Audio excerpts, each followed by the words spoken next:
Welcome, brave souls, to Dreadful Diaries, where the shadows whisper secrets and the night holds untold horrors. If you crave the thrill of the unknown, make sure to subscribe and join our community of fellow horror enthusiasts. Now, dim the lights, grab a blanket, and let's dive into our first tale of terror.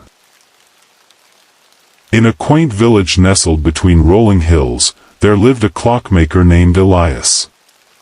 His shop, filled with the rhythmic ticking of clocks, was a sanctuary for those seeking to mend their broken timepieces. Elias was known for his meticulous craftsmanship, but he was also a man burdened by regret. Years ago, he had lost his beloved wife, Clara, in a tragic accident, and the weight of that loss haunted him daily. One stormy evening, while rummaging through a dusty attic in search of spare parts, Elias stumbled upon an ornate clock unlike any he had ever seen. Its surface was adorned with intricate carvings of celestial bodies, and its hands moved in reverse. Intrigued, he brought it back to his workshop, where he spent hours examining its mechanisms. As he tinkered with the clock, he discovered a hidden compartment containing a faded note that read, "To those who dare to turn back time, beware the price of your desires." Ignoring the warning, Elias was consumed by the possibility of reliving the happiest moments with Clara. He set the clock to a date 5 years prior, the day of their wedding.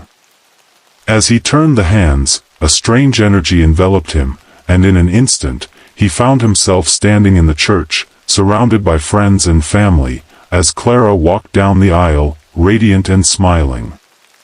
Overwhelmed with joy, Elias reveled in the moment, but as the ceremony concluded, he felt a strange tugging sensation. The world around him began to blur, and he was thrust back into his workshop, the clock still ticking ominously. He realized that while he could revisit moments, he could not remain in them. Determined to change the past, Elias continued to use the clock, reliving not only his wedding but also other cherished memories, family gatherings, quiet evenings by the fire, and laughter shared with Clara. Each time he returned to the present, however, he noticed subtle changes. The village felt different. Familiar faces were missing, and the townsfolk whispered of a shadow that loomed over the clockmaker. One fateful night, Elias decided to go further back, to the day before Clara's accident. He believed that if he could prevent it, he could save her. He set the clock and turned the hands with trembling anticipation. The world shifted, and he found himself in their home, just as Clara was preparing to leave for the ill-fated trip. Desperate to change her mind, he pleaded with her to stay, but she brushed off his concerns, assuring him that everything would be fine. In a moment of panic, he revealed the truth about the clock and the power it held. Clara's eyes widened in disbelief, and she urged him to let go of the past. But Elias, blinded by grief, insisted on using the clock to rewrite their fate. As he turned the hands once more, a dark energy surged through the room. The walls trembled, and a chilling wind swept through the house. Suddenly, Clara vanished, leaving only a lingering echo of her laughter. Elias fell to his knees, realizing that in his desperate attempt to save her, he had erased her existence entirely. Heartbroken and consumed by guilt, Elias returned to the present, but the village was now a desolate place. The clocks in his shop had stopped ticking, and the once vibrant community was shrouded in darkness. The townsfolk, now mere shadows of their former selves, whispered of the clockmaker who had tampered with time and paid the ultimate price. Elias, now a prisoner of his own creation, understood the true meaning of the note he had found. The clock had not only taken Clara from him but had also unraveled the very fabric of reality. He was left alone in a world where time stood still, haunted by the memories of a life he could never reclaim. In the end, the clockmaker learned that some moments are meant to be cherished, not altered. As he sat in his empty workshop, surrounded by the silent clocks, he vowed to never again seek to change the past. Instead, he would honor Clara's memory by living in the present, allowing time to flow as it was meant to, even if it meant carrying the weight of his loss. The ancient clock, now a relic of his folly, remained untouched, a reminder of the curse that had forever changed his life. As the days turned into weeks, Elias found himself trapped in a cycle of despair. The once familiar sounds of the village, children laughing, neighbors chatting, and the gentle chiming of clocks, were replaced by an eerie silence. The shadows of the townsfolk lingered, their faces twisted in sorrow, as if they too mourned the loss of Clara and the vibrant life that had once filled the village. Elias spent his days in the workshop, surrounded by the remnants of his craft. He meticulously repaired clocks, but each tick felt like a reminder of his failure. The ancient clock, now a haunting presence in the corner, seemed to mock him with its stillness. He could feel its power, a dark allure that whispered promises of what could have been, but he resisted the temptation to use it again.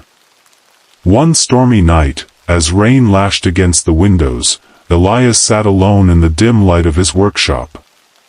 The shadows danced around him, and he felt the weight of his loneliness pressing down. In that moment of vulnerability, he made a decision. He would confront the clock and the curse it held, seeking to understand the true nature of its power. With trembling hands, he approached the ancient timepiece. The carvings glimmered in the flickering candlelight, and he could feel the energy pulsing within it. He recalled the note's warning, but his heart was heavy with regret. "What have I done?" he whispered to the clock. "Is there a way to undo this?" As if in response, the clock began to hum softly, and the hands started to move on their own. Elias watched in awe and fear as the world around him began to shift. The shadows of the townsfolk grew clearer, their faces revealing a mix of sorrow and longing. He realized that they were not just remnants of the past, they were echoes of the lives he had altered. In that moment, Elias understood that the clock was not merely a tool for manipulation but a reflection of his own heart. It had shown him the consequences of his actions, the pain of loss, and the importance of acceptance. He had tried to control time, but in doing so, he had lost sight of what truly mattered: love, memory, and the passage of life. With newfound resolve, Elias reached out to the clock, placing his hand on its surface. "I accept my past," he declared, his voice steady. "I will honor Clara's memory by living in the present, no matter how painful it may be." As he spoke those words, the clock's energy surged, enveloping him in a warm light. The shadows around him began to dissolve, and he felt a sense of peace wash over him. The clock's hands spun wildly, and in an instant, he was transported back to the moment of Clara's accident. This time, however, he was not there to change the outcome. Instead, he stood as a silent observer, witnessing the love they had shared, the laughter, and the dreams they had built together. He felt her presence, a gentle warmth that filled his heart, and he understood that she would always be a part of him, no matter the circumstances. As the moment faded, Elias found himself back in his workshop, the ancient clock now silent and still. The village outside was alive again, filled with the sounds of life and laughter. The townsfolk moved about, their faces bright with joy, and for the first time in years, Elias felt a glimmer of hope. He stepped outside, breathing in the fresh air, and smiled at the familiar faces around him. Though Clara was gone, he carried her memory within him, a guiding light that would help him navigate the future. He returned to his craft, repairing clocks not just as a means of livelihood but as a way to celebrate the passage of time and the beauty of life. Elias learned to embrace the present, cherishing each moment as it came. The ancient clock remained in his workshop, a reminder of the lessons he had learned and the love he had lost. He no longer feared the passage of time. Instead, he honored it, knowing that every tick was a testament to the life he had lived and the love that would forever remain in his heart. And so, the clockmaker continued his work, not as a master of time, but as a humble keeper of memories, ensuring that the stories of those who had come before would never be forgotten. The village thrived, and with each passing day, Elias found solace in the knowledge that while time could not be manipulated, it could be embraced, celebrated, and cherished for all it was worth. In the heart of a bustling city, nestled between towering buildings, lay a small radio station known as WZRD. It was a place where music and stories intertwined, and the voice of DJ Max Carter filled the airwaves every night. Max was known for his eclectic taste in music and his ability to connect with listeners, but he was also a man haunted by the shadows of his past. Years ago, he had lost his younger sister, Lily, in a tragic accident, and the pain of that loss lingered like a ghost in his heart. One evening, as Max was preparing for his show, he received a mysterious package at the station. Inside was an old vinyl record, its label worn and faded. There was no return address, only a note that read, "Play this at midnight. It will reveal the truth." Intrigued, Max decided to play the record during his late-night broadcast, thinking it would be a unique addition to his playlist. As the clock struck midnight, he placed the record on the turntable and lowered the needle. A haunting melody filled the studio, ethereal and melancholic, sending shivers down his spine. The music seemed to resonate with something deep within him, evoking memories of Lily and the moments they had shared. He closed his eyes, lost in the sound, unaware of the darkness that was beginning to unfold. As the song played, listeners began to call in, their voices trembling with fear. "Max, something strange is happening," one caller said. "I can hear whispers in the background of the music. It feels like something is watching me." Another caller reported that their lights flickered and shadows danced in their living room.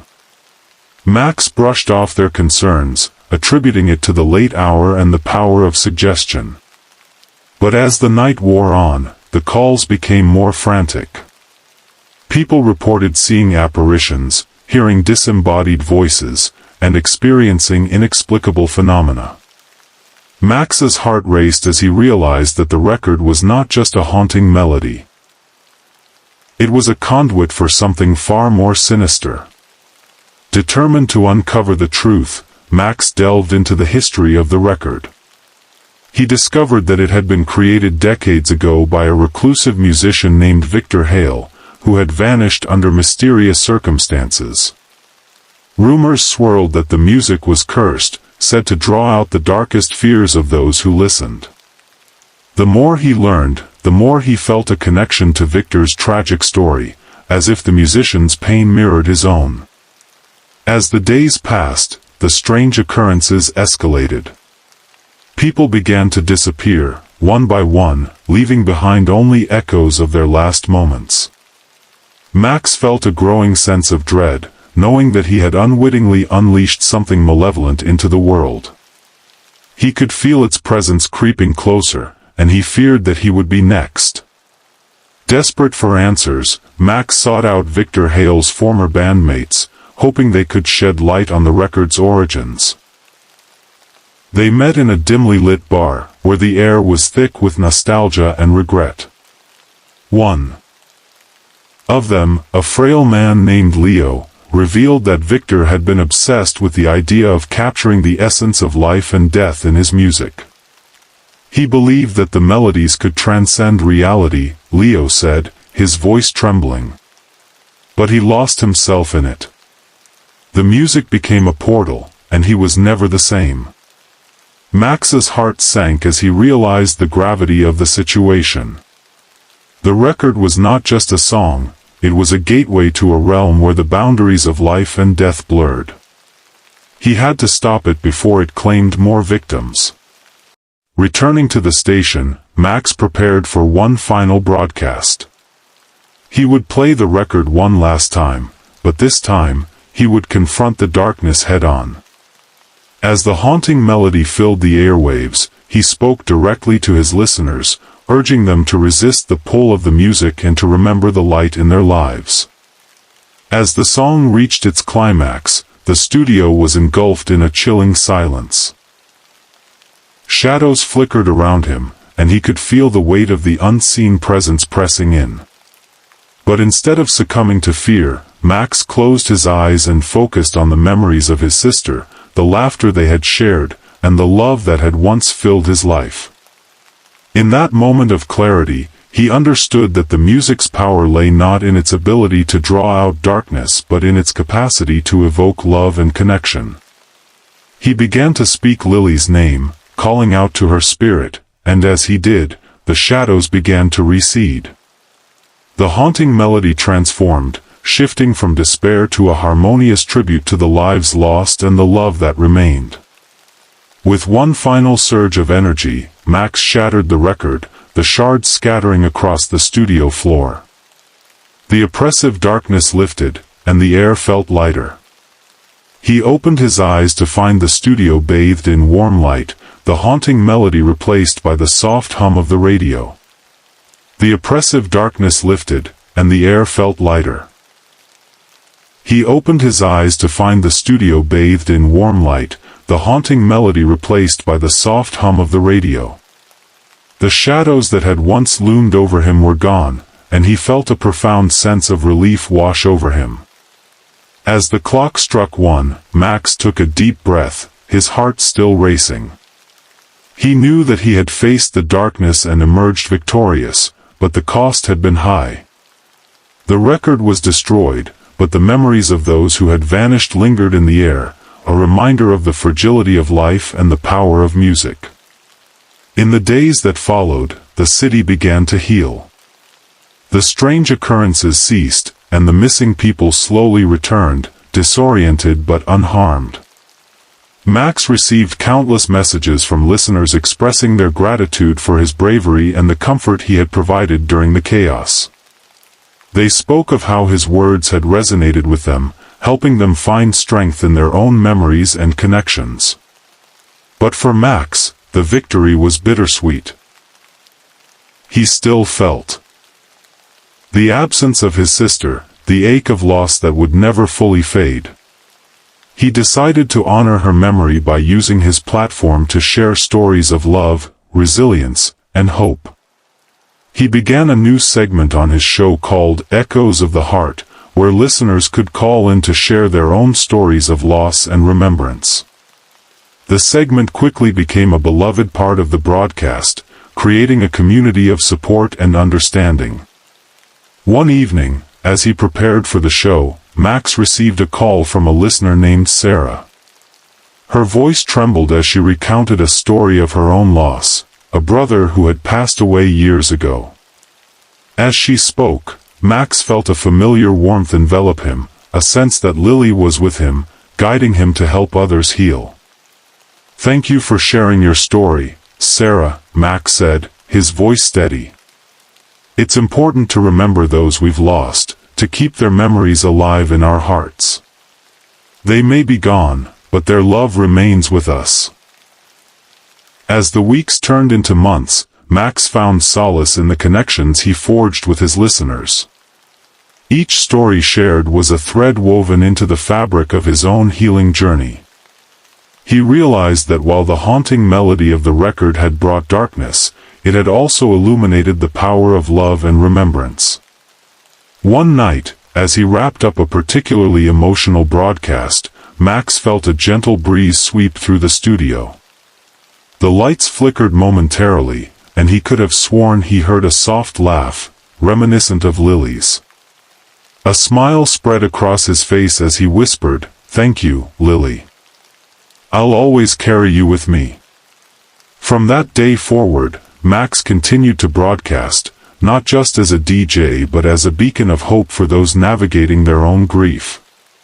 He understood that music had the power to heal, to connect, and to transcend the boundaries of life and death.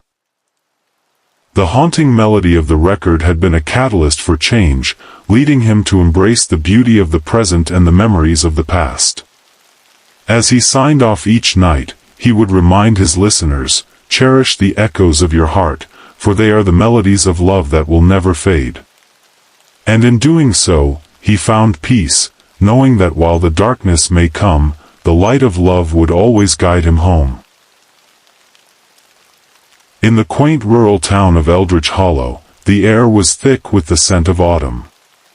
The annual Harvest Festival was just around the corner, a time when the townsfolk celebrated the bounty of the season with laughter, music, and feasting.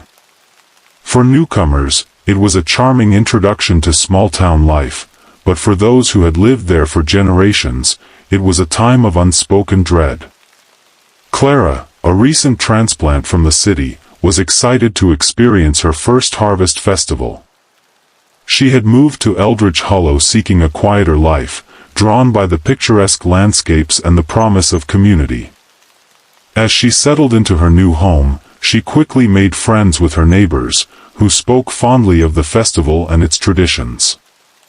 As the festival approached, Clara noticed an unusual tension among the townsfolk. Whispers filled the air, and the smiles of her neighbors seemed strained. When she asked about the festival's history, they would change the subject or offer vague responses. Undeterred, Clara decided to immerse herself in the festivities, eager to embrace the town's culture. On the day of the festival, the town square was transformed into a vibrant scene of colorful stalls, hay bales, and twinkling lights. Laughter echoed as children ran about, and the aroma of roasted corn and spiced cider filled the air. Clara felt a sense of belonging, but as the sun began to set, she noticed something unsettling. The townsfolk gathered in hushed circles, their expressions serious as they exchanged furtive glances. As night fell, the festival took on a different atmosphere. The music grew louder, and the laughter faded, replaced by an eerie chant that seemed to rise from the depths of the earth. Clara's heart raced as she watched the townsfolk form a procession, carrying lanterns that flickered like will-o'-the-wisps. Compelled by curiosity, she followed them, her instincts screaming that something was amiss. The procession led Clara to the edge of the woods, where a clearing opened up to reveal an ancient stone altar, overgrown with vines and moss. The townsfolk gathered around, their faces illuminated by the glow of the lanterns. Clara's stomach churned as she realized that the atmosphere was not one of celebration but of ritual. As she listened closely, she heard the leader of the townsfolk, a man named Elder Thompson, reciting an incantation. "To ensure a bountiful harvest, we must offer a sacrifice," he intoned, his voice deep and resonant. Clara's blood ran cold as she understood the implications. The festival was a cover for a dark ritual, and the townsfolk were preparing to offer someone to the earth. Panic surged through Clara as she scanned the crowd, searching for a way to escape. She spotted a few familiar faces, friends she had made in her short time in Eldridge Hollow, now caught in a trance, their eyes glazed over. It was as if they were willing participants in this horrific tradition. Just then, Clara's heart sank as she realized that the townsfolk were looking for a sacrifice. She felt the weight of their gaze upon her, and she knew she had to flee. With adrenaline coursing through her veins, she turned and sprinted into the woods, the sounds of the chanting growing louder behind her. Branches clawed at her skin as she ran, the darkness closing in around her. She could hear the footsteps of the townsfolk pursuing her, their chants echoing in the night. Clara's mind raced as she searched for a way to escape. She remembered the old stories she had heard about the woods, tales of spirits that protected those who were lost. As she stumbled deeper into the forest, she spotted a narrow path that led to a hidden grove. Desperate, she followed it, praying for safety. The chanting faded, and the sounds of pursuit grew distant. She reached the grove, a serene clearing bathed in moonlight, and collapsed to the ground, gasping for breath. In that moment of stillness, Clara felt a presence around her. The air shimmered, and she could see faint figures emerging from the trees, spirits of those who had been lost to the town's dark rituals. They surrounded her, their faces filled with sorrow and longing. Clara understood that they were there to protect her, to guide her away from the fate that had befallen them. With newfound determination, Clara rose to her feet. She could not let the cycle of sacrifice continue. She had to warn the town and break the hold that the festival had over its people. Gathering her courage, she turned back toward the direction of the town, the spirits following her, their energy bolstering her resolve. As she emerged from the woods, the festival was still in full swing, but the atmosphere had shifted. The townsfolk were now in a frenzy, searching for her, their faces twisted with desperation. Clara climbed onto the altar, her voice ringing out above the chaos. Clara climbed onto the altar, her voice ringing out above the chaos. "Stop. This has to end," she shouted, her heart pounding in her chest. The townsfolk turned to her, their expressions a mix of confusion and anger. Elder Thompson stepped forward, his eyes narrowing as he regarded her. "Clara, you don't understand," he said, his voice low and commanding. "This is for the good of the harvest. We must appease the earth, or we will suffer the consequences." "No!" Clara cried, her voice rising with urgency. "You're sacrificing innocent lives. The spirits of those who have been lost are here, and they want you to stop this madness. You're trapped in a cycle of fear and darkness." The crowd murmured, uncertainty flickering in their eyes. Clara could see the doubt creeping in, the seeds of rebellion taking root. She pressed on, her voice steady. "You don't have to do this. There are other ways to honor the harvest, to celebrate the bounty without bloodshed. You can break free from this curse." Elder Thompson's face twisted in anger. But Clara could see the hesitation in the eyes of the townsfolk. They were torn between tradition and the truth she was revealing. "You're just a newcomer," he spat. "You don't know our ways. But I know what's right." Clara shouted back, her voice echoing through the night. "You've lost so many to this ritual, and for what? A fleeting promise of a good harvest? Look around you.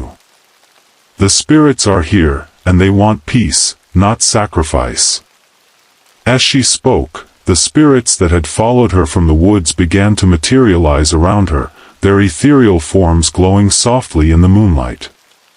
The townsfolk gasped, their fear palpable as they witnessed the apparitions of those who had been lost to the festival's dark history. "Listen to them," Clara urged, her heart racing. "They are here to guide you, to show you the way out of this darkness. You can honor the harvest without taking lives. You can choose love over fear." The crowd began to shift, whispers of doubt and fear giving way to a growing sense of hope.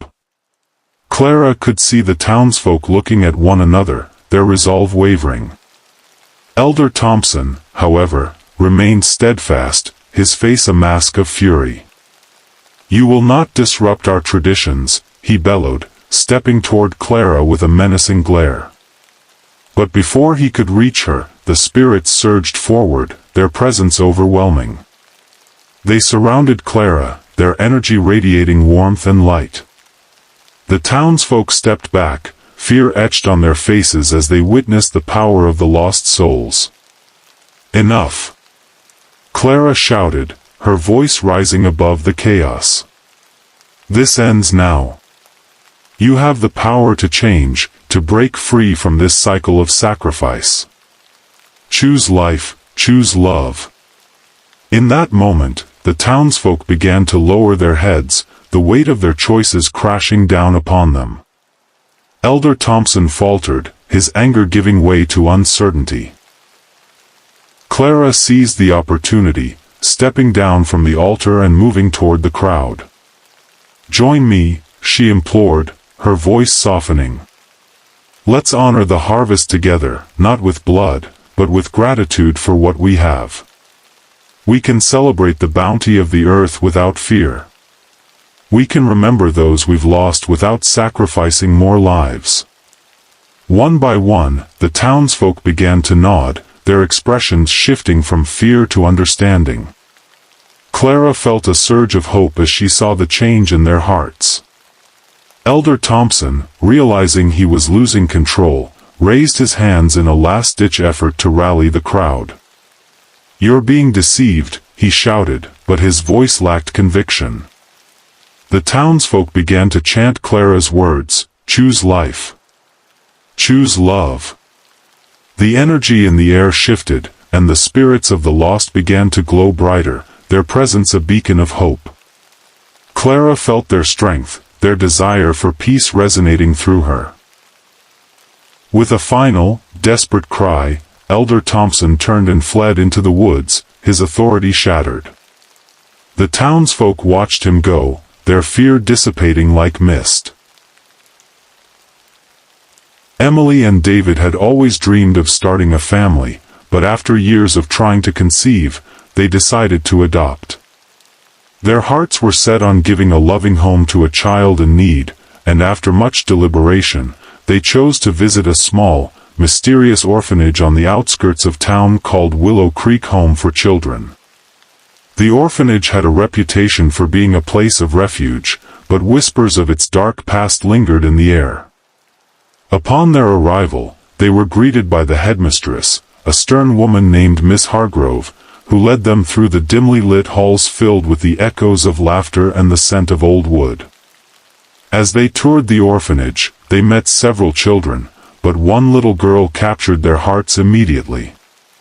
Her name was Lily, a quiet 6-year-old with big, expressive eyes and a wild mane of curly hair.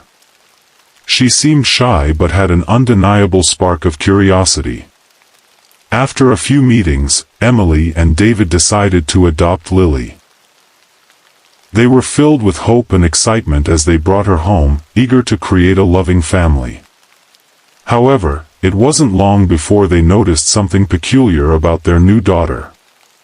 Lily often spoke of an imaginary friend named Charlie, who she claimed lived in her room and played with her when no one else was around. At first, Emily and David thought it was a normal part of childhood. Many children have imaginary friends, after all.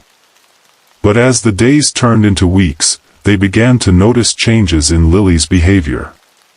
She became increasingly withdrawn, her laughter replaced by long silences.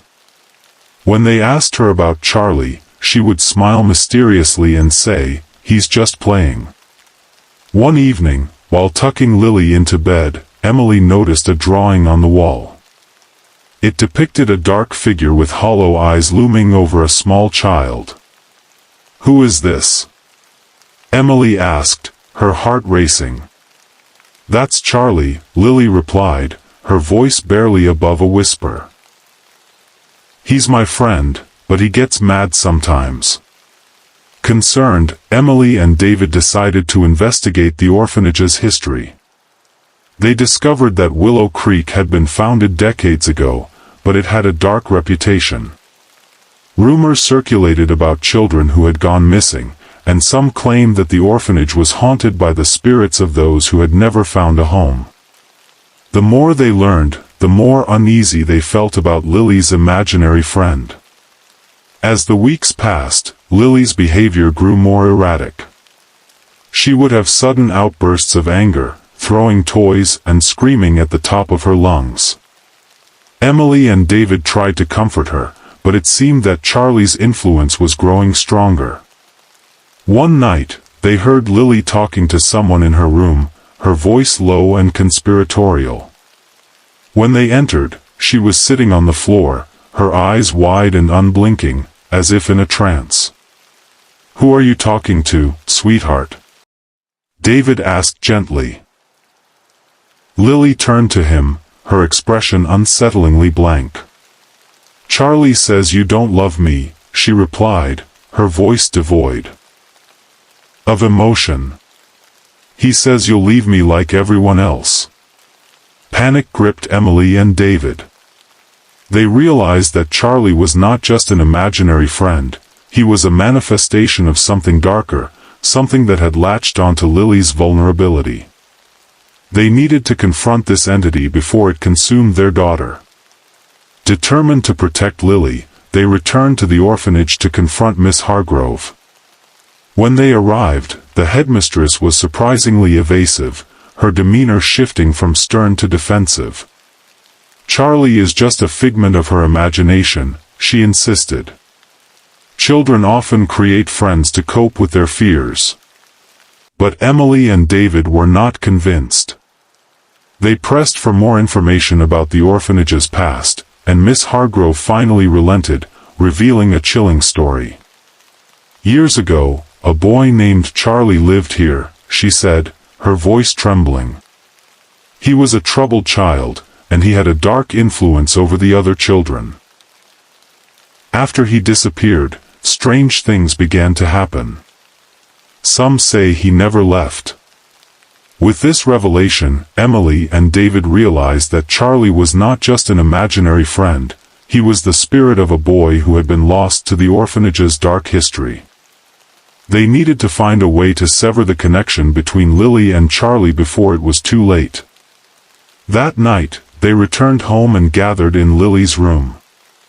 They lit candles and created a safe space, determined to confront the spirit. "Charlie," Emily called out, her voice steady. "We know you're here.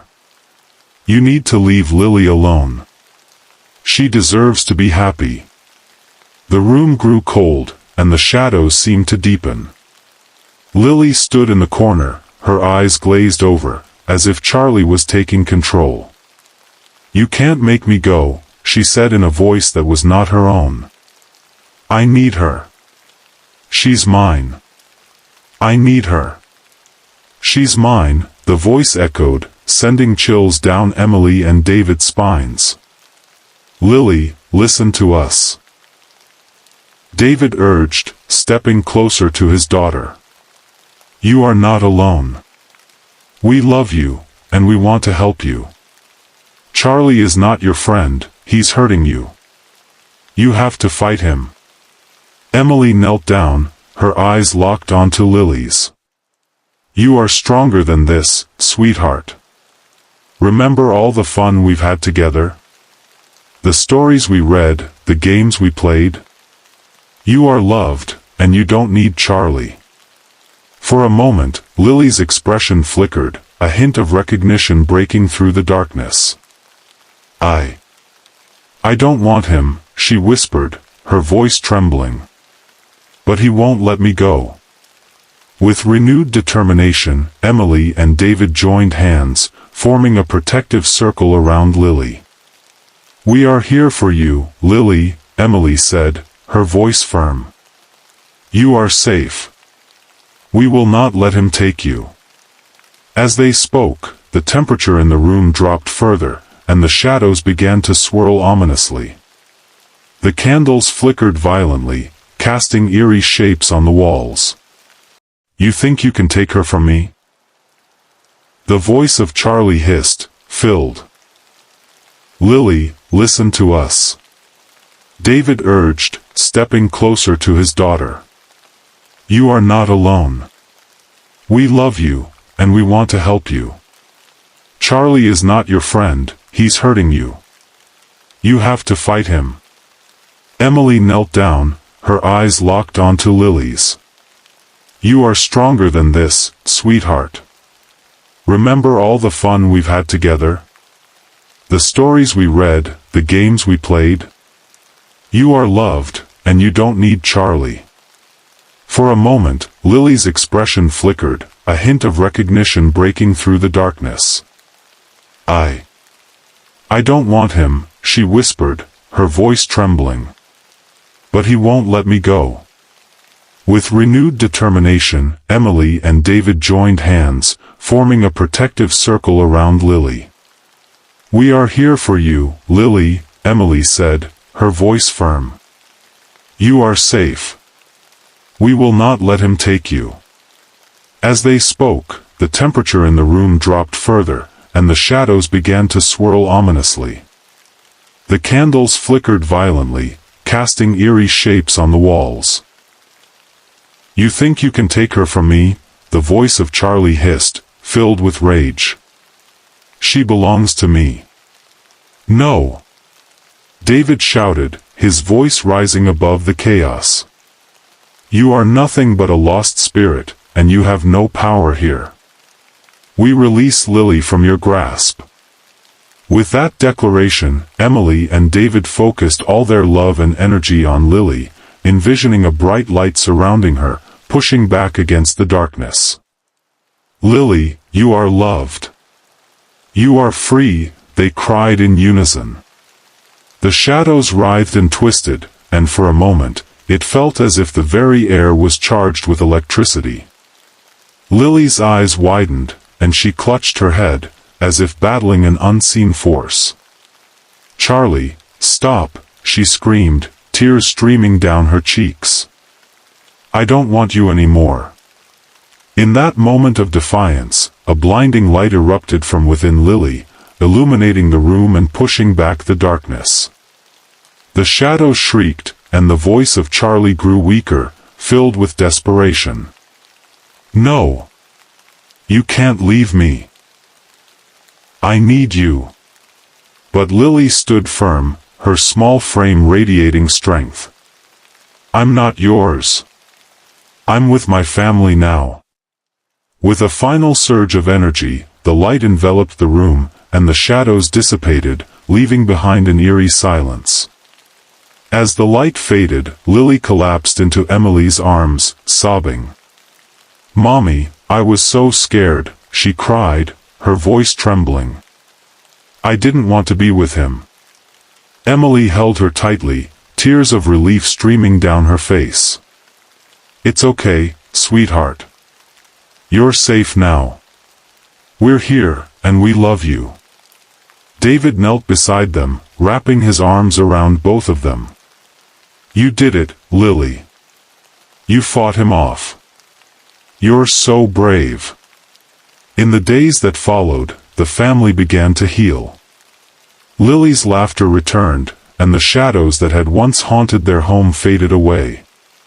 They sought help from a local therapist who specialized in children, and together they worked through Lily's fears and the trauma of her experience. Emily and David also took it upon themselves to learn more about the orphanage's history. In a dimly lit studio on the outskirts of a bustling city, an artist named Nathaniel Hart poured his soul into his work. Known for his hauntingly beautiful portraits, Nathaniel had always sought to capture the essence of his subjects. But lately, he found himself haunted by visions of a mysterious woman who appeared in his dreams, her ethereal beauty captivating him night after night. Her name was Alara, and she was unlike anyone he had ever seen. With flowing dark hair, porcelain skin, and eyes that seemed to hold the weight of the world, she stirred something deep within him. Each morning, Nathaniel would wake with a sense of urgency, compelled to paint her likeness. He filled canvas after canvas with her image, but none could capture the depth of her sorrow or the haunting allure that drew him in. As he painted, Nathaniel became increasingly obsessed with Alara. He spent hours in his studio, neglecting his health and social life, consumed by the need to perfect her portrait. The more he painted, the more vivid his dreams became. He could hear her voice, soft and melodic, whispering secrets of a life he could only imagine. "Help me," she would plead, her expression a mix of longing and despair. One night, as Nathaniel worked late into the early hours, he felt a strange energy in the air. The shadows in the room seemed to dance, and the temperature dropped. He glanced at the unfinished portrait of Alara, and for a fleeting moment, he thought he saw her eyes flicker with life. Startled, he shook his head, dismissing it as fatigue. But as the days turned into weeks, Nathaniel's obsession deepened. He began to lose track of time, neglecting his meals and sleep. Friends and fellow artists expressed concern, but he brushed them off, convinced that he was on the brink of creating a masterpiece. "You don't understand," he would say, his voice filled with fervor. "She needs me." One fateful night, Nathaniel fell into a deep sleep, exhausted from his relentless pursuit. In his dreams, Alara appeared before him, more vivid than ever. "You must finish the portrait," she urged, her voice echoing in the dreamscape. "But be careful. There are consequences." When he awoke, Nathaniel felt a surge of inspiration. He rushed to his studio, determined to complete the painting. As he worked, he felt an unexplainable connection to Alara, as if each stroke of his brush was pulling her closer to the real world. The colors seemed to shimmer with life, and he could almost hear her heartbeat in the rhythm of his painting. But with each passing day, Nathaniel noticed unsettling changes. Shadows began to linger in the corners of his studio, and he felt a presence watching him. He dismissed it as paranoia, but the feeling grew stronger. He started to see glimpses of Alara in the periphery of his vision, her figure flickering like a candle in the wind. One evening, as he added the final touches to the portrait, a chilling wind swept through the studio, extinguishing the candles and plunging him into darkness. Heart racing, Nathaniel stumbled back, and when he turned to the canvas, he gasped. Alara's eyes were no longer just painted, they seemed to glimmer with a life of their own, filled with an emotion that sent shivers down his spine. "Finish me," she whispered, her voice echoing in the silence. "But know that once I am complete, I will be free." Panic surged through Nathaniel. He realized that his obsession had crossed a line, and he was no longer just an artist, he was a conduit for something far more sinister. The more he painted, the more Alara's essence seeped into the world, and he could feel her despair intertwining with his own. Desperate to break the connection, Nathaniel tried to destroy the portrait, but the moment he raised his brush to the canvas, a force gripped him, paralyzing him in place. Alara's image shimmered, and he could see her reaching out, her expression a mix of longing and desperation. "You cannot escape me," she said, her voice now a haunting melody that echoed in his mind. In a moment of clarity, Nathaniel understood that Alara was not just a figment of his imagination, she was a spirit trapped between worlds, and his obsession had given her the power to manifest. He had unwittingly become her prison, and the only way to free them both was to confront the darkness that bound her. With a surge of determination, Nathaniel closed his eyes and focused on the emotions that had fueled his obsession. He poured his heart into the painting, not just capturing her likeness but also the pain and sorrow that had kept her trapped. "I will set you free," he whispered, tears streaming down his face as he painted. As Nathaniel painted, he felt a profound connection to Alara, as if their souls were intertwined. He poured every ounce of his emotion into the canvas, channeling not just his desire to capture her beauty but also the sorrow that had kept her bound. He painted the depths of her despair, the longing in her eyes, and the weight of her existence. With each stroke, the atmosphere in the studio shifted. The shadows that had once loomed ominously began to recede, and the air felt lighter. Nathaniel could sense Alara's presence growing stronger, her essence merging with the colors on the canvas. He could hear her voice, clearer now, urging him on. "Yes, Nathaniel. You understand. Set me free." As he reached the final touches, Nathaniel felt a surge of energy coursing through him. The room pulsed with a vibrant light, illuminating the dark corners that had once felt so oppressive. He stepped back to admire his work, and for the first time, he saw Alara not just as a subject but as a being filled with life and emotion. In that moment, the portrait shimmered, and Alara's figure began to emerge from the canvas. Her eyes sparkled with gratitude, and a serene smile spread across her face. "Thank you," she whispered, her voice now a gentle breeze. "You have given me the gift of freedom." But as she stepped closer, Nathaniel felt a pang of fear. He realized that while he had freed her spirit, he had also opened a door to the unknown. "Wait! What will happen to you?" he called out, his heart racing. Alara paused, her expression shifting to one of understanding. "I must return to where I belong, but I will carry a piece of you with me.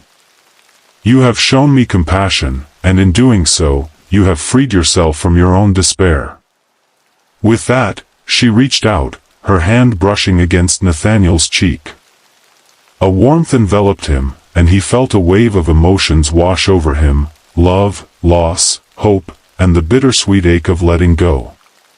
The shadows that had once haunted him dissipated completely, replaced by a radiant light that filled the studio. As Alara stepped back, her form began to dissolve into a cascade of shimmering particles, like stardust drifting into the night. "Remember me, Nathaniel," she said, her voice echoing softly.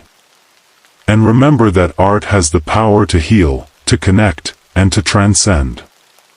With a final, radiant smile, she vanished, leaving behind a canvas that now pulsed with life. Nathaniel stood in awe, tears streaming down his face as he gazed at the portrait. It was no longer just a painting, it was a testament to their shared journey, a reminder of the power of love and the importance of confronting one's own darkness. In the days that followed, Nathaniel found a renewed sense of purpose. He began to paint again, but this time, his work was infused with a sense of hope and healing. He created pieces that celebrated the beauty of life, the complexity of emotions, and the connections that bind us all. The haunting visions of Alara no longer plagued his dreams. Instead, he felt her presence as a guiding light, inspiring him to explore the depths of the human experience. Nathaniel also began to share his story with others, speaking about the importance of mental health and the power of art as a means of expression and healing. He held workshops for aspiring artists, encouraging them to embrace their emotions and use their creativity to confront their fears.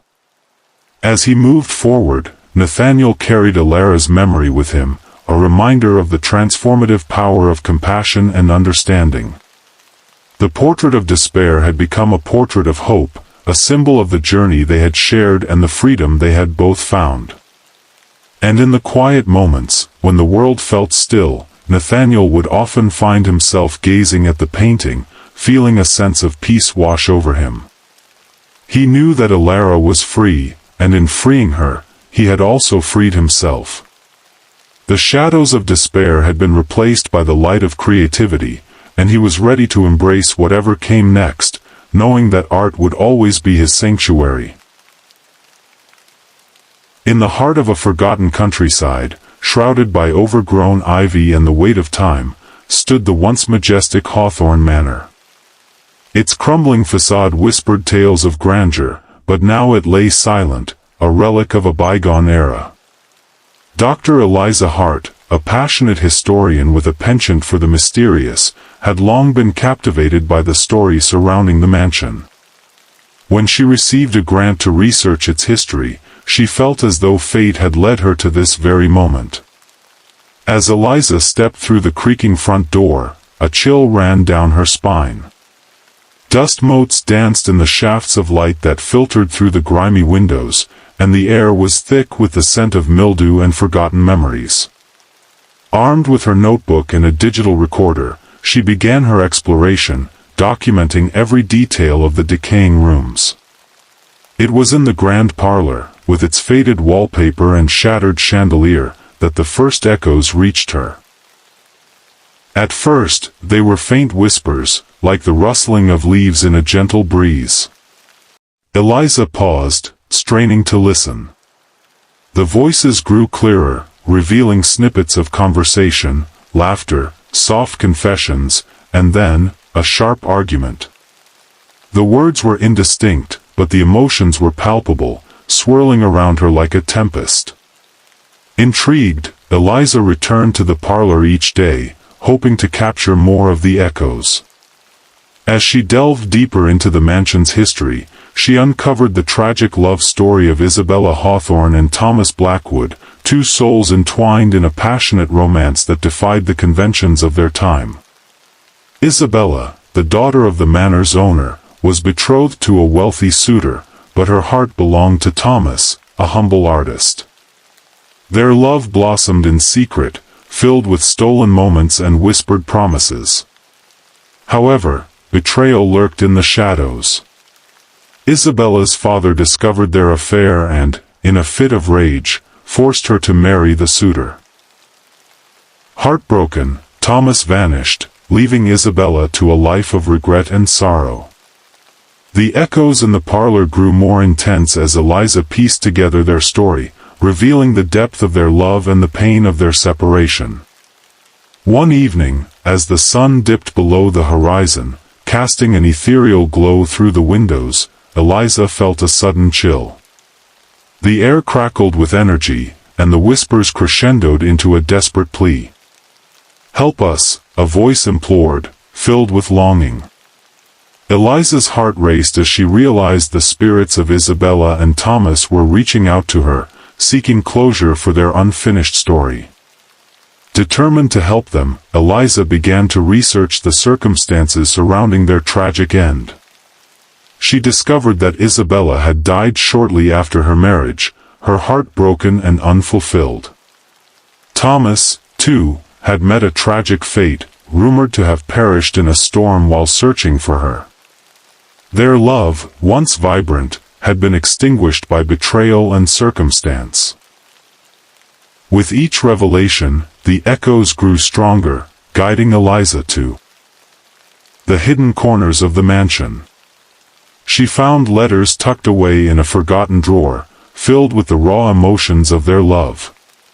She uncovered a hidden garden, where Isabella and Thomas had once shared their dreams, now overrun with weeds but still holding the essence of their passion. Eliza knew what she had to do. On the anniversary of their tragic separation, she organized a small ceremony in the garden, inviting a few local historians and the townsfolk who still remembered the tales of Hawthorne Manor.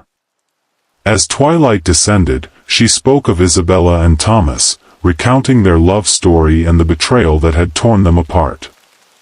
As she finished, the air shimmered, and the whispers transformed into a harmonious melody. The spirits of Isabella and Thomas appeared, ethereal and radiant, their faces filled with gratitude. In that moment, the weight of their sorrow lifted, and the echoes of the past faded into a gentle silence. Eliza watched as the spirits intertwined, their love transcending the boundaries of life and death. The garden, once a forgotten relic, bloomed with vibrant flowers, a testament to their enduring love. The townsfolk, witnessing the miraculous transformation, felt a renewed connection to the history of Hawthorne Manor, and Eliza knew that she had fulfilled her purpose. As she left the mansion for the last time, Eliza felt a sense of peace wash over her. The echoes of the past had guided her to uncover a love story that had long been buried, and in doing so, she had given Isabella and Thomas the closure they so desperately sought. The mansion, once a symbol of tragedy, now stood as a beacon of love, forever echoing the whispers of a story that would never be forgotten. As Eliza walked away from Hawthorne Manor, the sun dipped below the horizon, casting a warm golden light over the landscape. The garden, now vibrant with life, seemed to pulse with energy, a living testament to the love that had once flourished within its confines. The townsfolk who had gathered for the ceremony lingered, sharing stories and memories of the manor, their voices filled with a newfound reverence. In the weeks that followed, Eliza continued her research, but her focus shifted. She began to write a book about Isabella and Thomas, weaving their tragic love story into the fabric of the town's history. The echoes of their past had not only transformed the mansion but had also rekindled a sense of community among the townspeople. They began to visit the garden regularly, tending to the flowers and sharing their own stories of love and loss. As Eliza delved deeper into her writing, she found herself drawn to the garden, where she often sat beneath the old oak tree, pen in hand. It became her sanctuary, a place where she could feel the lingering presence of Isabella and Thomas.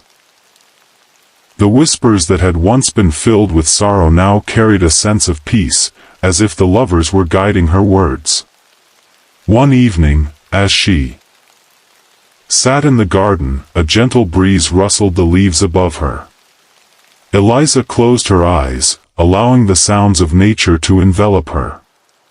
In that moment, she felt a warmth beside her, as if someone were sitting next to her. She opened her eyes and glanced around, half expecting to see a figure from the past. Instead, she found herself alone, yet she felt an overwhelming sense of connection to the spirits she had come to know so well. Inspired, Eliza poured her heart into her writing, crafting a narrative that not only told the story of Isabella and Thomas but also explored the themes of love, betrayal, and redemption. She wrote about the power of forgiveness and the importance of letting go of the past. As she penned the final chapters, she felt a sense of closure for herself as well, having come to terms with her own fears and insecurities. When the book was finally published, it was met with acclaim. Echoes of the Past. The love story of Isabella and Thomas resonated with readers far and wide, drawing attention to the once-forgotten Hawthorne Manor. People traveled from distant towns to visit the mansion, eager to experience the magic of the garden and the love story that had captivated their hearts.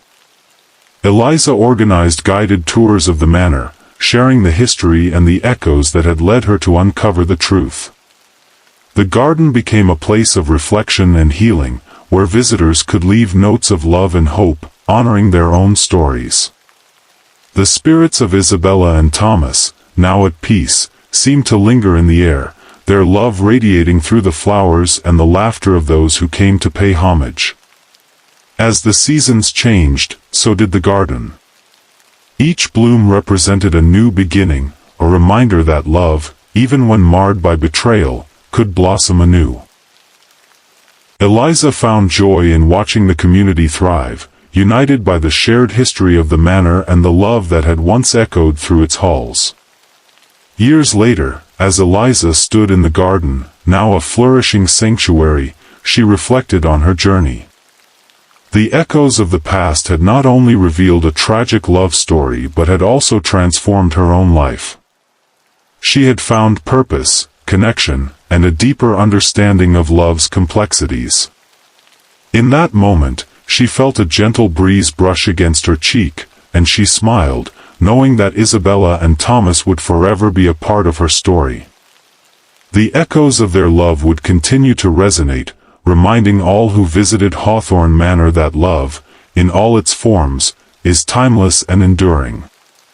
And so, the mansion stood, no longer a mere relic of the past, but a vibrant symbol of love's resilience, echoing through the ages, inviting all to listen to the whispers of history and the stories that shape our lives. In a dimly lit workshop at the edge of a forgotten town, a puppeteer named Victor Malin crafted his masterpieces. His marionettes were not mere puppets, they were lifelike creations, each with intricate details that captured the essence of humanity. Victor poured his heart and soul into his work, but beneath the surface of his artistry lay a darkness that had long haunted him. Victor was a man of secrets. Years ago, he had made choices that led to the downfall of those he once loved. Betrayal, greed, and ambition had driven him to forsake his family and friends, leaving a trail of broken relationships in his wake. Now, as he toiled away in solitude, the weight of his past loomed over him like a shadow. One stormy evening, Victor completed his latest creation, a marionette named Elara, designed to be the star of his upcoming performance. With flowing hair and expressive eyes, she was the embodiment of beauty and grace. But as he strung her up, a strange sensation washed over him. For a fleeting moment, he felt as if she were alive, her wooden limbs almost twitching with a will of their own. The night of the performance arrived, and the small theater was filled with an eager audience. Victor took to the stage, his heart pounding with a mix of excitement and dread. As the curtain rose, he began to manipulate Elara and the other marionettes, weaving a tale of love and betrayal. But as the story unfolded, something unexpected happened. The marionettes began to act out a different narrative, one that mirrored Victor's own life.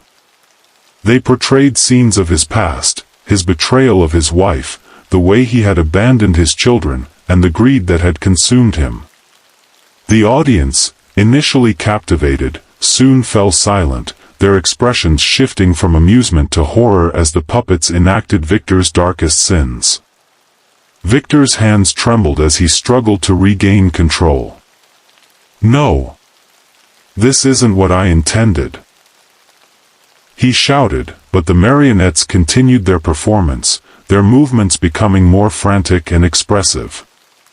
Elara, in particular, seemed to take on a life of her own, her eyes piercing through Victor's soul as she enacted the pain he had caused. As the play reached its climax, the atmosphere in the theater grew thick with tension. The marionettes surrounded Victor, their strings taut, as if they were closing in on him. The audience watched in a mix of fascination and fear, unsure of whether this was part of the act or something far more sinister. In a moment of desperation, Victor tried to cut the strings that bound Elara, but as he reached for her, she turned to him, her wooden face twisted in a haunting expression. "You cannot escape your past, Victor," she whispered, her voice echoing through the theater. "We are the manifestations of your guilt, and we demand justice." The lights flickered, and the theater plunged into darkness.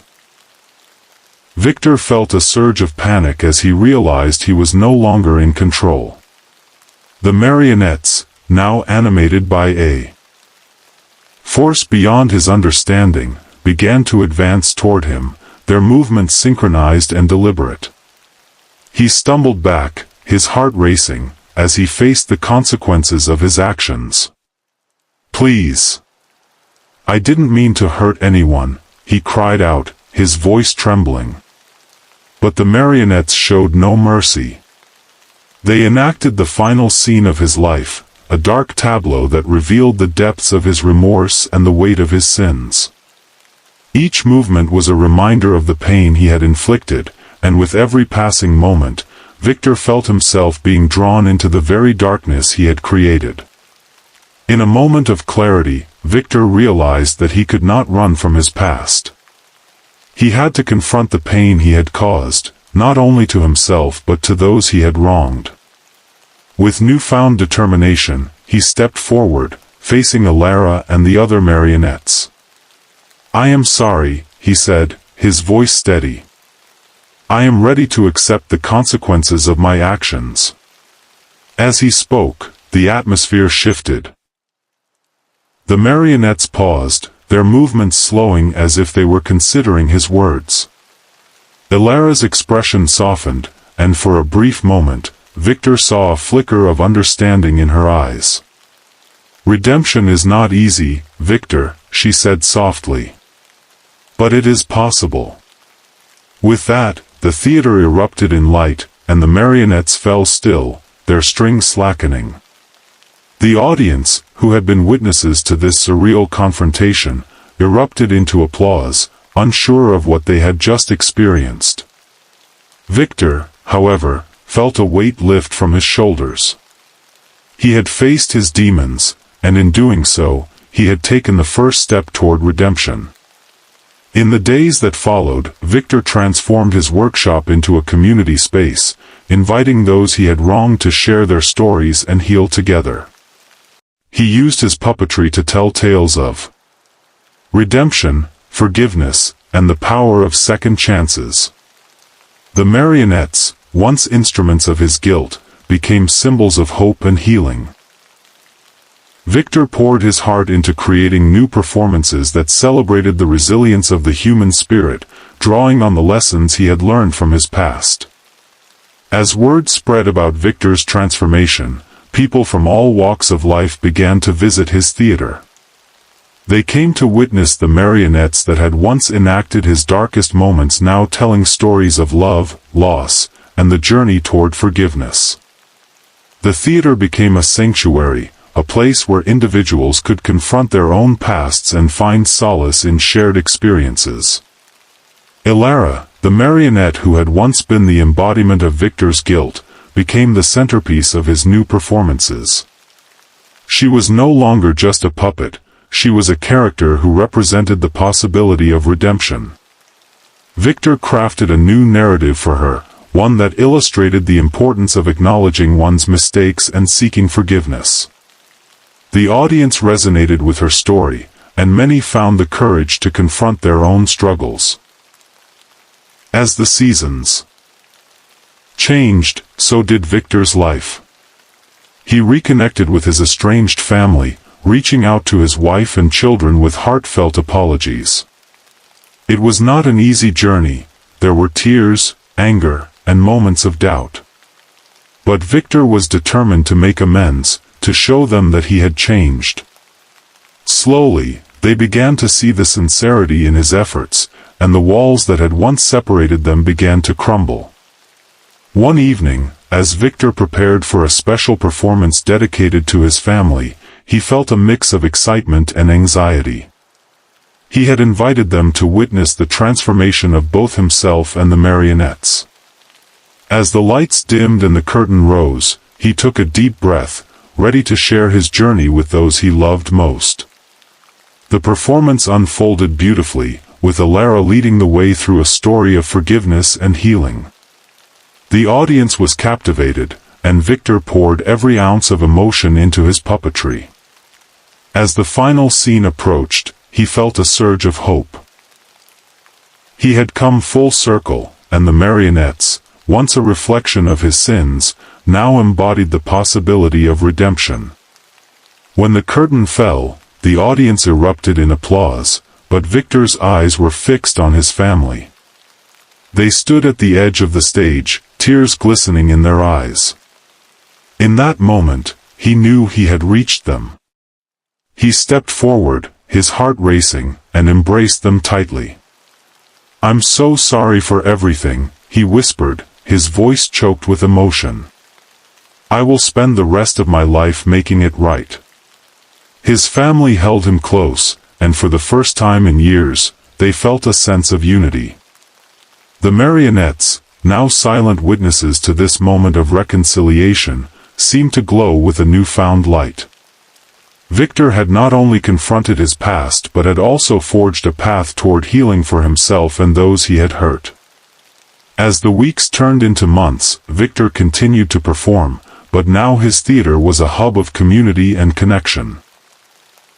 He invited local artists, storytellers, and musicians to share their talents, creating a vibrant space where creativity flourished. The marionettes became a part of the town's fabric, and Victor's story of redemption inspired others to confront their own shadows. One evening, as Victor sat in his workshop, surrounded by the marionettes that had once haunted him, he reflected on his journey. The darkness that had once consumed him had transformed into a source of strength. He had learned that facing one's sins was not a sign of weakness but a courageous step toward healing. With a smile, he picked up Ilara, her wooden face now a symbol of hope rather than guilt. "Thank you for guiding me," he whispered, knowing that she had played a pivotal role in his transformation. The marionettes, once mere puppets, had become vessels of truth, reminding him that even in the darkest of times, there is always a chance for redemption. And so, the puppeteer continued to weave his tales, not just of his own past but of the collective human. In a quaint little town nestled between rolling hills, a woman named Clara Bennett lived a life marked by quiet routine. At 35, she found herself reflecting on the choices she had made, some good, some regrettable. A once promising artist, Clara had set aside her dreams to pursue a stable job in marketing, a decision that left her feeling unfulfilled. Her relationships had suffered too. She had lost touch with friends and let love slip through her fingers. One rainy afternoon, while rummaging through her late grandmother's attic, Clara stumbled upon an ornate locket. It was tarnished but beautiful, adorned with intricate designs that hinted at a rich history. As she opened it, she discovered a small mirror inside, and the moment she gazed into it, a strange sensation washed over her. The world around her blurred, and she felt herself being pulled into a memory. Suddenly, Clara was standing in her teenage bedroom, surrounded by posters of her favorite bands and the scent of paint lingering in the air. She watched herself, a younger version, sitting at her easel, lost in the joy of creation. But then, the scene shifted to a moment she had long buried, the day she chose to abandon her art school dreams for a more practical career path. Clara felt a pang of regret as she witnessed her younger self's hesitation, the moment when she had chosen security over passion. In a moment of impulse, she reached out to the mirror, whispering, "What if I had chosen differently?" The locket shimmered, and in an instant, Clara found herself back in her present, but everything had changed. She was now a successful artist, celebrated for her vibrant paintings. Her studio was filled with admirers, and her work was featured in galleries across the country. Yet, as she reveled in her newfound success, she noticed something unsettling: her relationships had crumbled. Friends she once cherished were nowhere to be found, and the love of her life, Mark, had moved on, unable to wait for her to make a decision about their future. Panicked, Clara returned to the locket, desperate to fix her mistakes. She gazed into the mirror again, and with a trembling voice, she asked, "What if I had chosen to stay with Mark?" The locket glowed, and she was thrust into another memory. This time, she was at a cozy cafe, laughing with Mark, their hands intertwined. But as the scene unfolded, Clara saw herself making choices that led to a different kind of regret. She had sacrificed her dreams for the sake of their relationship, stifling her creativity and passion. Mark, though supportive, had grown frustrated with her lack of ambition, and eventually, they drifted apart. Clara's heart raced as she returned to the present once more. She was now married to Mark, but her art had faded into the background of her life. She felt trapped in a mundane existence, longing for the vibrant colors of her past. The locket had given her what she thought she wanted, but at what cost? Determined to find a balance, Clara clutched the locket tightly and whispered, "What if I could have both?" The mirror shimmered again, and she was thrust into yet another reality. This time, she was a successful artist and still with Mark, but the pressure of maintaining both identities was overwhelming. Clara found herself constantly torn between her art and her relationship, leading to anxiety and resentment. The joy she had hoped to find in both worlds was replaced by a suffocating sense of inadequacy.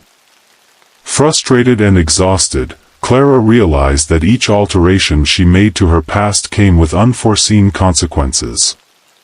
The locket, once a source of hope, had become a curse, forcing her to confront the harsh reality that every choice she made shaped her life in ways she could not control. In a moment of clarity, Clara understood that she could not change the past, nor could she escape the consequences of her choices. Instead of seeking to rewrite her history, she needed to embrace it. With a heavy heart, she returned to the attic, the locket still clutched in her hand. As she stood in the dim light, Clara took a deep breath and spoke to the locket one last time. "I accept my past, with all its mistakes and regrets. I will learn from them and create a future that honors who I am." The locket glowed softly, and Clara felt a warmth envelop her. The mirror inside faded, and she realized that she had the power to shape her present and future without the need to alter her past. With newfound determination, Clara began to paint again, pouring her emotions onto the canvas. She reached out to her old friends, rekindling connections that had faded over the years. She spoke to Mark, sharing her dreams and aspirations, and together they found a way to support each other's passions. As the days turned into weeks, Clara embraced her life with a renewed sense of purpose. She began to balance her art and her relationship, finding joy in both. The vibrant colors she had once feared losing now filled her canvases and her heart. Each brushstroke became a testament to her journey, a celebration of her past mistakes and the lessons they had taught her. Clara organized a small exhibition of her work, inviting friends, family, and even Mark to attend. The gallery was filled with her paintings, each piece reflecting a different aspect of her life, her dreams, her regrets, and her triumphs. As she stood among her creations, she felt a sense of pride and fulfillment that had long eluded her. The night of the exhibition was magical. Friends she had reconnected with filled the room, sharing laughter and stories. Mark stood by her side, his eyes shining with admiration as he watched her interact with the guests. Clara felt a warmth in her heart, knowing that she had not only reclaimed her passion but had also nurtured the relationships that mattered most. As the evening progressed, Clara took a moment to step outside, needing a breath of fresh air. The stars twinkled above her, and she felt a sense of peace wash over her. She thought of the locket, the power it had held over her, and how it had ultimately led her to this moment of clarity. She realized that while the locket had shown her the weight of her regrets, it had also guided her toward acceptance and growth. With a smile, Clara returned to the gallery, ready to embrace the future. She had learned that life was not about erasing mistakes but about understanding them and using them as stepping stones toward a brighter path. The locket, once a symbol of her regrets, now lay forgotten in the attic, a relic of a time when she sought to escape her past rather than embrace it. In the months that followed, Clara continued to thrive as an artist. She held more exhibitions, collaborated with other creatives, and even started teaching art classes for children in the community. Her passion for painting became a source of inspiration for others, and she found joy in sharing her journey with those who sought to express themselves through art. Mark and Clara grew closer, their relationship deepening as they supported each other's dreams. They traveled together, exploring new places and cultures, and Clara found herself inspired by the beauty of the world around her. With each new experience, she painted, capturing the essence of their adventures on canvas. One day, while cleaning her studio, Clara stumbled upon the locket again. It was still as beautiful as she remembered, but now it felt different, no longer a source of torment, but a reminder of her journey. She picked it up, turning it over in her hands, and smiled. Instead of hiding it away, she decided to display it in her studio, a symbol of her growth and resilience. Clara had learned that life was a tapestry woven from choices, both good and bad. Each thread contributed to the person she had become, and she embraced every part of her story. The locket, once a vessel of regret, now served as a reminder that the past could not be changed, but the future was hers to shape. As she stood in her studio, surrounded by her paintings and the memories they held, Clara felt a profound sense of gratitude. She had faced her regrets, learned from them, and emerged stronger. The locket had shown her the importance of acceptance, and in doing so, it had led her to a life filled with passion, love, and purpose. And so, Clara Bennett continued to paint her story, one brushstroke at a time, embracing the beauty of her imperfect journey and the endless possibilities that lay ahead.